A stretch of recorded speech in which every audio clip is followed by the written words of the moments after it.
Finally ഞാൻ സ്വീഡനിൽ കാലുകുത്തി. അതിൻ്റെ excitement ആട്ടോ എൻ്റെ മുഖത്ത്. അങ്ങനെ ഞാൻ പുറത്തേക്ക് വന്നു. പിന്നെ ഞാൻ സാധനം എടുക്കാൻ ഒരു അരമണിക്കൂറോളം ഞാൻ അവിടെ വെയിറ്റ് ചെയ്തു.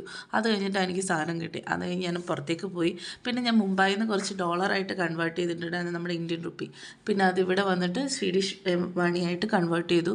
അപ്പോൾ ഇവിടെ കാണുന്ന ഈ ഒരു ഫ്ലോറിൽ തന്നെയാണ് നമുക്ക് റെയിൽവേ സ്റ്റേഷൻ വരുന്നത്. എയർപോർട്ടിനോട് കൂടെ തന്നെയാണ് റെയിൽവേ സ്റ്റേഷൻ.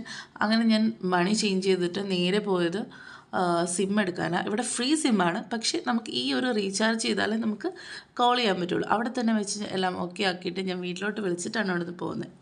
അങ്ങനെ ഇതാണ് നമ്മുടെ റെയിൽവേ സ്റ്റേഷൻ. ഇങ്ങനെയായിരിക്കും ഇവിടുത്തെ ട്രെയിൻ ഉണ്ടാവുക.